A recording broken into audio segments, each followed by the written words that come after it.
Divorced men are 9 times more likely not to make it through this transition compared to women. 9. Let that number sink in. This isn't about muscle or money. It's about lacking a clear path forward. Today, I'm handing you that map. Most men don't lose the fight after divorce in court. They lose it in the quiet of their living room at 11 p.m. when the kids' shoes aren't by the door anymore. The only voice in the house is the one inside their head, telling them they're worthless. If that line just hit you like a gut punch, stay with me. I'm about to pull back the curtain on why the majority of men get stuck, and more importantly, how you can join the minority who emerge from this ordeal happier, harder, and genuinely excited about Monday mornings again. This isn't about ignoring the path. It's about transforming it. Trap 1, the identity vacuum. While married, the answer to who am I often gets blurred. It became, I'm her husband, the provider, the fix-it guy. When the marriage ends, that label gets ripped off like a Band-Aid from a hairy arm. Suddenly, you're staring at a stranger in the mirror. Most guys, terrified of that void, try to cram any new label in there. Party animal, workaholic, super dad, anything to stop the echo. The problem isn't the speed at which you're moving. It's the direction. Random motion feels productive, sure, but it usually just deepens the hole you're trying to escape. You end up exhausting yourself without truly moving forward. Trap 2, the stoic straitjacket. We grew up hearing that boys don't cry, right? So we learn to store grief like water behind a dam. We bottle up the anger, the sadness, the disappointment, convinced that showing any crack in our armor is a weakness. But dams aren't meant to hold forever. One microfracture, an offhanded comment from an in-law, a photo of your kid's soccer game you missed, a song on the radio, and that dam bursts. And it usually bursts in the worst possible places. Road rage, bar fights, or waking up at 3 a.m. in a cold sweat, battling a panic attack. Society expects women to speak their truth, but it often expects men to just swallow it. Swallow long enough, and you'll find yourself drowning from the inside out. This silent struggle isn't a badge of honor. It's a slow poison. Trap 3, the comparison death cycle. You scroll social media, and there it is, your ex, smiling on a beach, living her best life. Your brain instantly grabs that highlight reel and slams it against your backstage chaos. That single image triggers a flood of cortisol, shame, and a toxic narrative. She's winning, and I'm losing. Once that tape starts playing, every single life choice you make gets filtered through, am I behind or ahead? Instead of, does this move me forward in the life I genuinely want? This scoreboard becomes your prison, dictating your self-worth based on an unfair, incomplete comparison. You're not seeing her struggles, her doubts, or her own quiet battles. You're just seeing the curated version, and it's killing your peace. Section 2, the cost of staying. Staying stuck isn't neutral ground. It's like daily compound interest on your pain, and it accrues fast. Insomnia usually creeps in first, stealing your rest. Then that afternoon energy crash hits, and you patch it with an extra beer, or 2, or 3.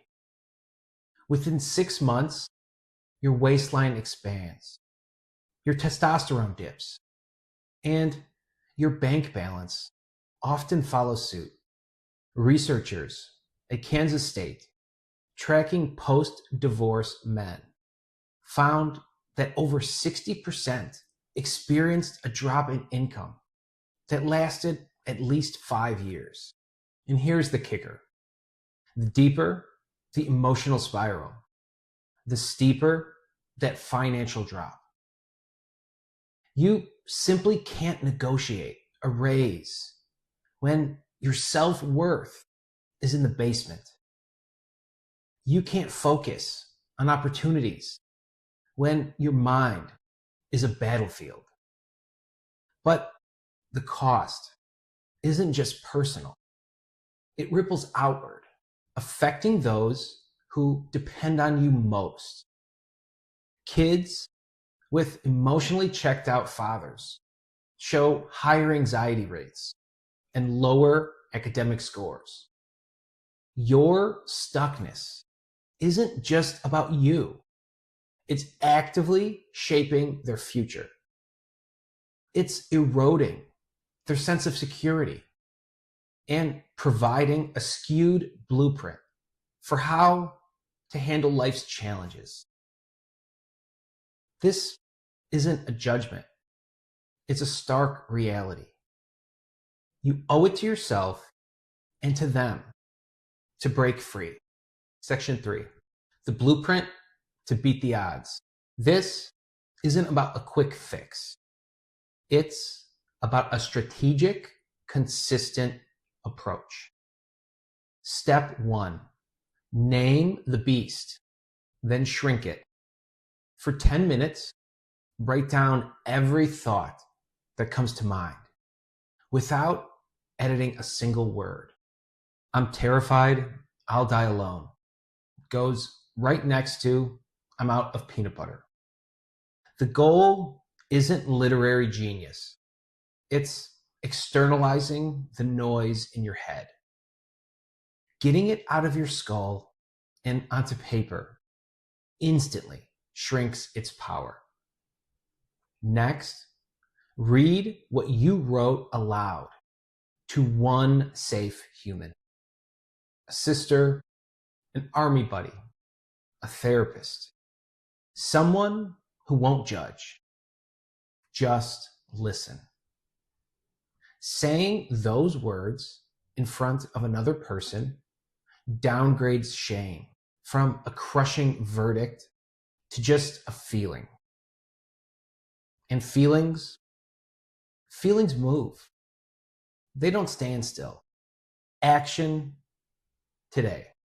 Spend 10 minutes writing down every unfiltered thought.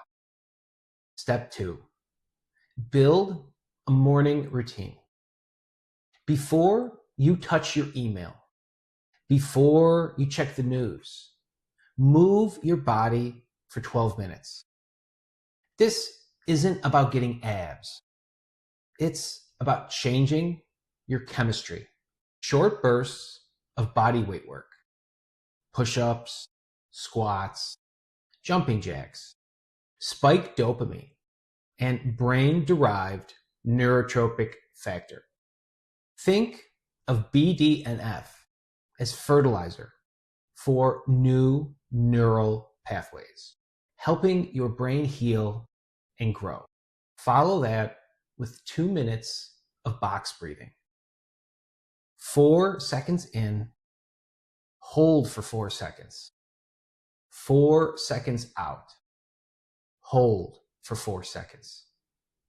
This simple combo tells your nervous system, I'm in charge again. It gives your brain the blood flow it needs to make better decisions, not just for the next hour, but all day long. This isn't a suggestion. It's foundational action today.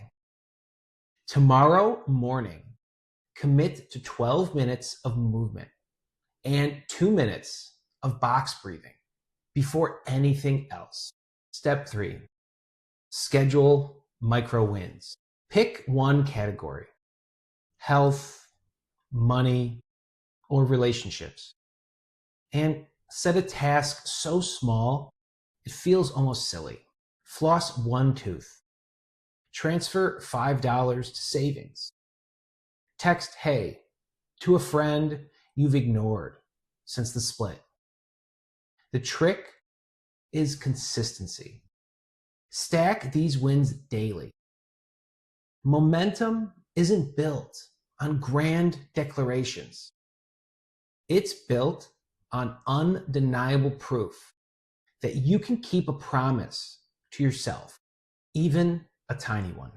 After 30 days, you'll have a chain of unfulfilled promises you won't want to break.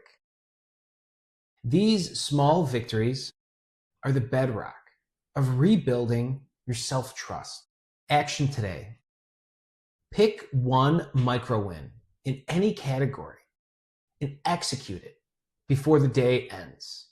Step 4, craft the new identity statement.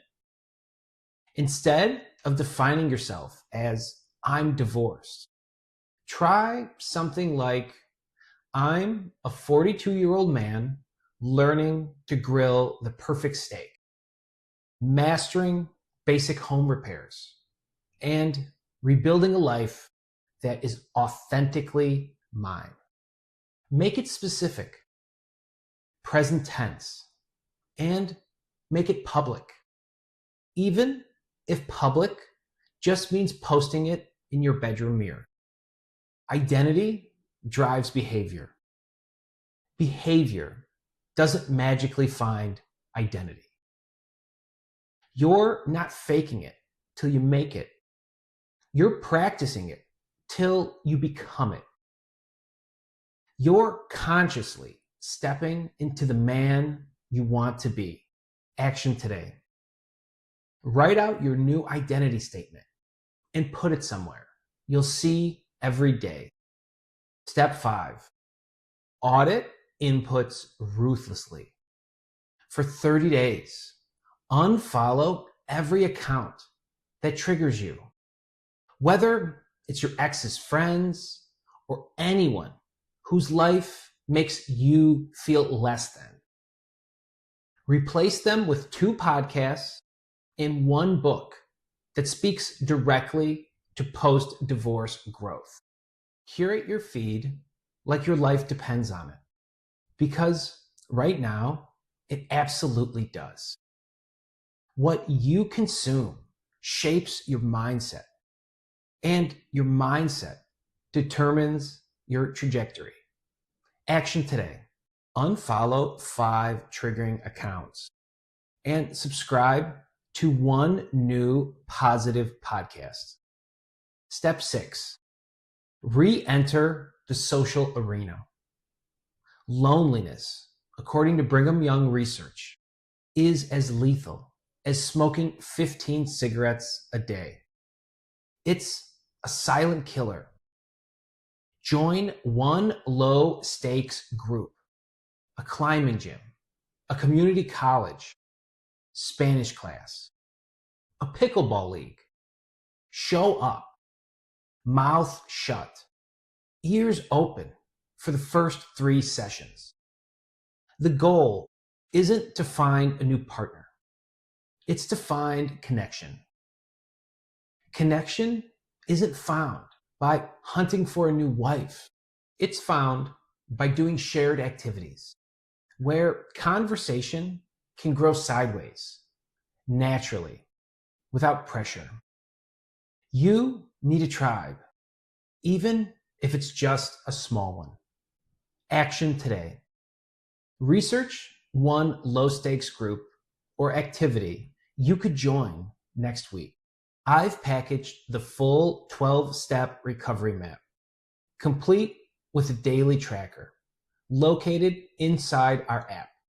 Link in the description. Grab it through the link below.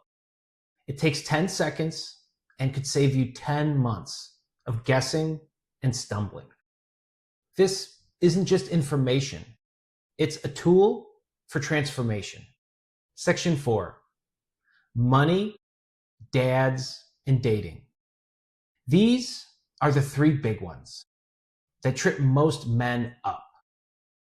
Let's get tactical. Money. Divorce drops the average net worth by 77% within 1 year. That's a staggering hit. Rebuild with the 50-30-20 survival budget. 50% for needs, housing, food, utilities, and 30% for debt repayment and savings, and 20% for lifestyle. What's left for discretionary spending? Automate transfers on payday, so willpower isn't even a factor. Divorce didn't end your life. It ended a chapter. Most men fail because they keep rereading that old chapter, hoping the words will magically change. Beat the odds by writing a new one. Start tomorrow morning. Move for 12 minutes. Write down the beast in your head and stack 1 micro win. Do it again the next day. 6 months from now, you'll look up and realize the view no longer sucks. You'll be standing taller, feeling stronger, and seeing a future you didn't think was possible. Click the Jumpstart link below if you want more straight talk tools. And remember, ashes aren't the end. They're just the fertile ground where something stronger, something truly exceptional can finally grow.